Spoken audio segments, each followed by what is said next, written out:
Make sure you put on a good smile. Make sure you give them a little bit of charm. Make sure you look nice and dressed for the appointment too. Yes. Hey, I'm Alistair. I'm here with Baby Blue Cleaning Company. I'm here to do your carpet cleaning. Can you show me what we have going on today? Conduct your initial walkthrough before unloading any equipment.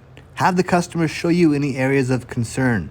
Make sure you confirm the configuration of the furniture before you start your work. Perform a chemical pretest in an inconspicuous area always, and confirm the scope and price with the customer before you begin the work.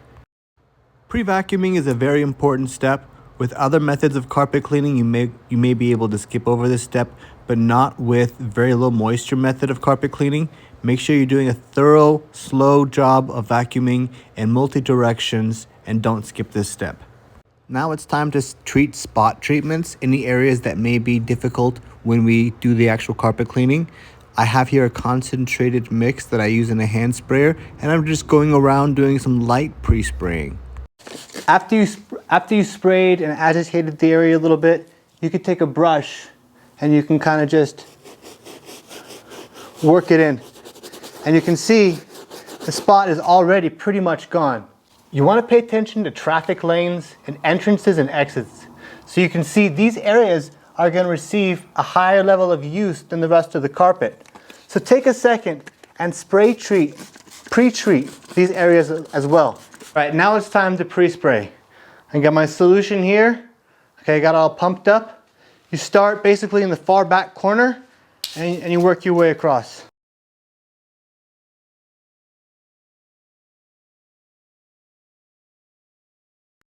Now that I've finished pre-spraying, I'm taking about 5 minutes, letting the chemicals sit and do the work for me. Now the next step is we're going to agitate. It's time to get us this big machine out and actually start using it. First thing we're going to use is this pad right here. This pad is going to act as an agitator and rub in the chemical into the carpet fibers.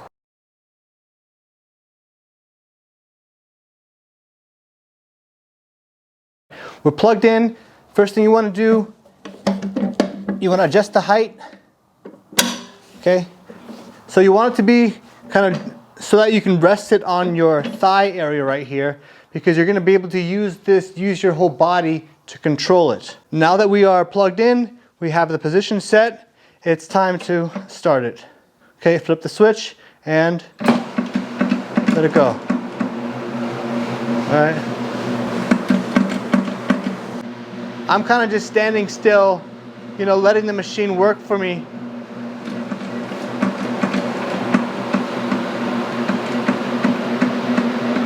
The best thing to do is to go over in different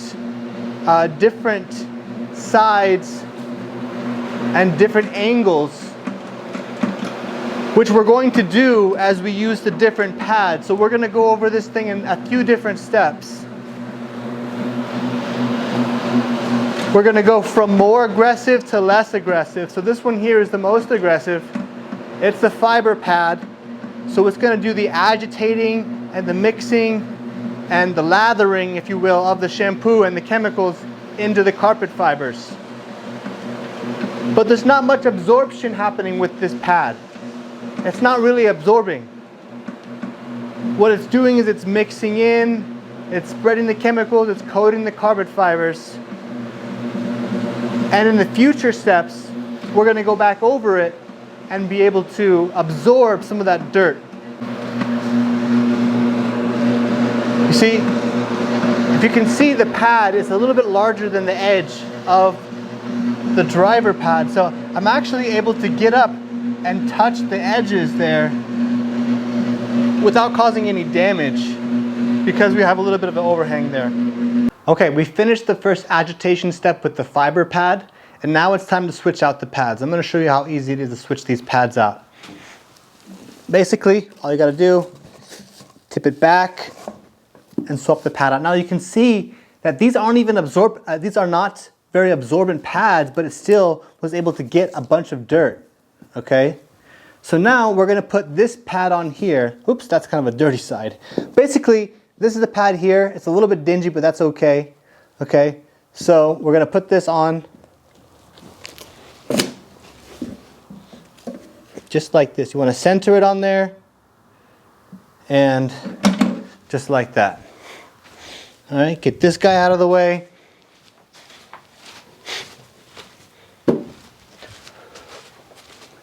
One thing that's good to check for is you can kind of start to feel the moisture level of the carpet.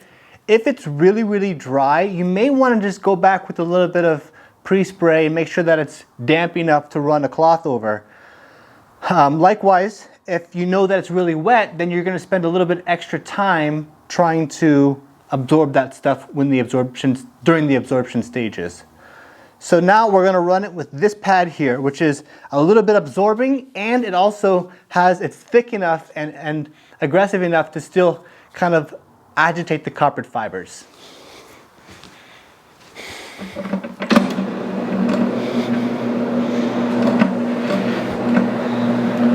One thing you'll notice is that as the carpet dries, this machine actually becomes a little bit harder to control because there's more friction between the pad and the carpet, which means that it's not going to glide as easy. And that's just something to expect and understand the reason why it happens, because you may feel a difference as you move from one pad to the next.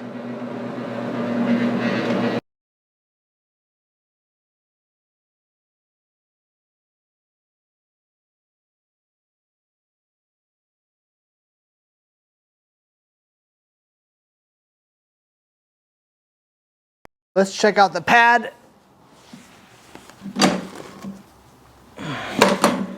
So you can see it's a lot dirtier.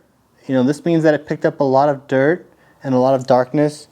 We'll follow up with one last step to make sure that we did a complete absorption. We're going to follow up with this last microfiber absorbent pad.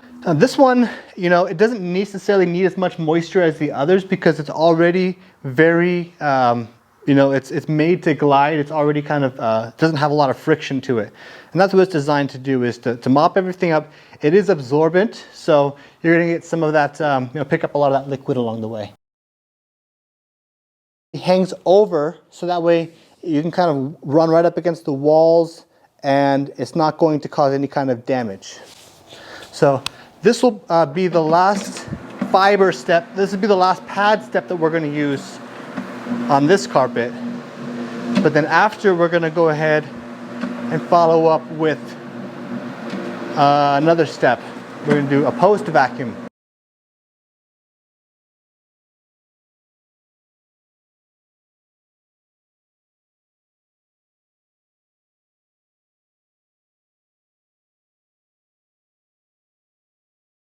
All right, let's check out how the microfiber pad did.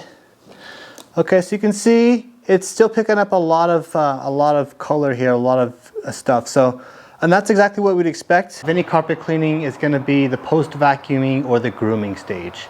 Vacuuming gives you the opportunity to pick up some of that dirt that was encapsulated during the cleaning process.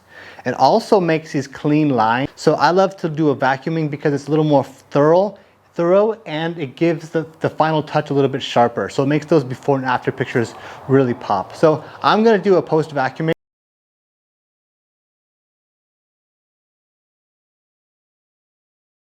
We finished vacuuming, finished the post vacuuming, and it's looking pretty good. Okay, it's looking pretty good. The stains are gone. You know, it's nice and vacuumed. The color's brightened up. Now it's time for the post walkthrough with the client. This is your opportunity to show the client your results, to ask for a review, collect that payment, and book the follow-up appointment. Maybe in 3 months, 6 months, book that next appointment now. What you're looking at here is all of the equipment that you need in order to start your own carpet cleaning company. And with this equipment alone, you'll be able to generate your first $10, $20, $30, $100,000 in revenue.